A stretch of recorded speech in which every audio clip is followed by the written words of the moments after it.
नमस्कार, आप देख रहे हैं यस टीवी और मैं हूं आपके साथ एंकर वसुंधरा। तो दोस्तों, आज हम आए हैं यमुनानगर के एक बेहद शानदार शोरूम में, प्रोत्साहन ललित क्लॉथ हाउस में। और आइए जानते हैं कि इस कोरोना पैंडेमिक में यहाँ का क्या हाल है, क्या माहौल है।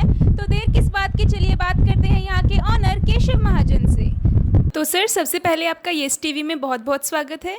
Thank you ma'am, welcome yes TV का जो आप हमारे पास आए हैं। सर, मैं आपसे जानना चाहूँगी कि आप हमें अपने शोरूम के बारे में कुछ बताएं। हमारा ये शोरूम प्रोत्साहन ललित क्लॉथ हाउस 2005 से है और हम यहाँ पे lady suits, saris, lehenga, dress material and जो ड्रेसेस आती है, गाउन वगैरह, ये सारा हम डील करते हैं यहाँ पे। शूटिंग शर्टिंग भी होती है हमारे पास। टोटली वेडिंग हब है हमारा। जिस तरीके से अब ये कोरोना काल चल रहा है, पूरा पैंडेमिक चल रहा है, तो इसमें आपके व्यापार में क्या क्या फ़र्क आया है, क्या क्या प्रभाव पड़े हैं? इसमें ये जो महामारी चल रही है, इसमें तो बहुत ज़्यादा हर लाइन में फ़र्क है। जैसे कि हमारा मतलब मैरिजेज रिलेटेड काम है, तो यहाँ पे सबसे ज़्यादा दिक्कत क्या आ रही है कि जैसे मैरिजेज में कोई भी जाता था तो 500, 600, 300 इतने पर्सन होते थे। तो आज की डेट में 50 से ऊपर हो नहीं सकते, 40-50 बंद। तो नेचुरली उसी हिसाब से परचेजिंग भी तो कम होगी और वैसे भी मैरिजेस कम हो रही हैं। अच्छा, डेली रूटीन का जो हम लोगों का काम है, डेली रूटीन में भी लोग बाहर अंदर तो आ जा नहीं रहे हैं, मैक्सिमम घर में ही हैं। तो घर में होने के कारण परचेजिंग उतनी ही कम हो रही है। तो फ़र्क तो है ही है, हर एक को ही फ़र्क है। तो हम लोगों को भी वैसे ही, जैसे कोई किटीज़ पार्टी में जाना है तो उनको हर एक को रोज़ नया सूट चाहिए। हाँ जी, कहीं भी पार्टी में कोई छोटी मोटी पार्टी है तो तब भी ड्रेसेस चाहिए, सूट्स चाहिए। तो नेचुरली अगर वो होंगी नहीं तो परचेज़ कैसे होगी? परचेज़ नहीं होगी तो काम नेचुरली फ़र्क तो आएगा ही आएगा।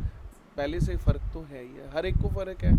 तो हर लाइन में भी फ़र्क है, तो फ़र्क तो रहेगा ये चीज़। जो सरकार की गाइडलाइन है, गाइडलाइन के हिसाब से ही हम चल रहे हैं। मेन तो सोशल डिस्टेंसिंग है, 2 गज़ की दूरी, जो हमारे प्रधानमंत्री जी ने एक गाइडलाइन बनाई है कि ऐसे ही करना है। उसके अलावा आप ये देख रहे हैं कि सैनिटाइज़र, हमने मास्क रखे हैं। कोई कस्टमर अगर मास्क नहीं डाल के आता तो हम उनको मास्क प्रोवाइड करवाते हैं, हम खुद देते हैं और उनको कहते हैं कि मास्क ज़रूर डालो। और सेकेंडली, जो भी कस्टमर हमारा यहाँ पे आता है, हम उनको सैनिटाइज़ करके फिर ही अंदर बांटते हैं। और हर 2 घंटे बाद, 1.5 घंटे बाद हमारा जैसे काउंटर्स हैं, हमारा सामने आप मिरर्स देख रहे हैं या हैंडल लगा हुआ है, जो दरवाज़ा है, वो सारा हम सैनिटाइज़ करते हैं। वो रेगुलर रूटीन में हम होता है, जो सरकार की गाइडलाइन है उसी हिसाब से हम चल रहे हैं।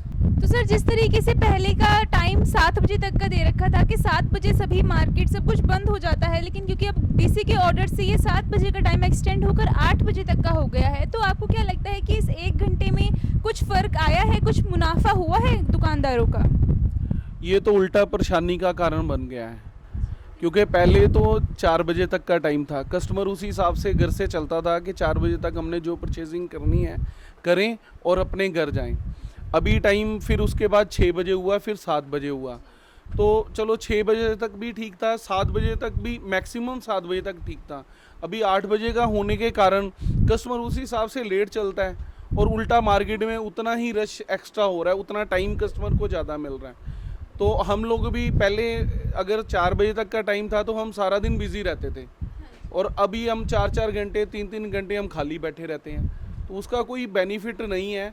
ठीक है, जो रेगुलर चीज़ें हैं, जिसकी जैसे दूध डेयरी वाले हैं या करियाने की दुकानें हैं, इन या सब्जी वाले हैं, इनको तो चलो मजबूरी है, लेकिन बाकी की मार्केट गवर्नमेंट को एक टाइम लिमिटेड 6 नहीं तो मैक्सिमम 7 बजे तक ही करना चाहिए। 8 बजे तक का टाइम गलत है।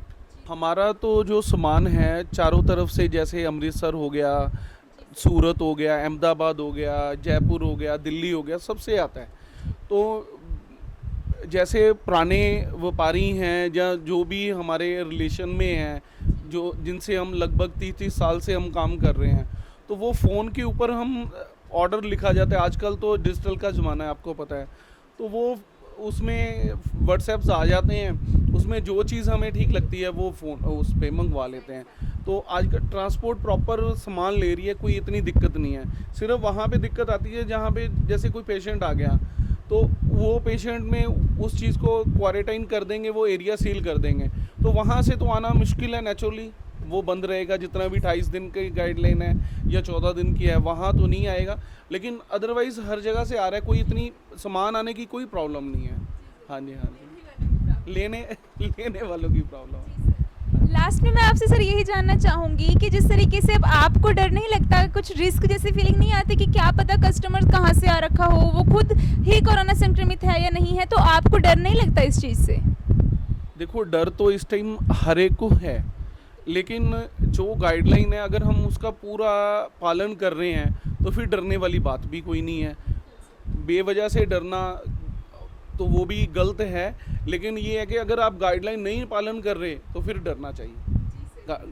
गाइडलाइन आप पूरा पालन करो, कोई ऐसी बात नहीं है। कोई इतना डरने वाला बार बार टीवी चैनल पे भी दिखा रहे हैं या डॉक्टर्स भी कह रहे हैं, भी इतना डरने वाली नहीं बात है कुछ भी।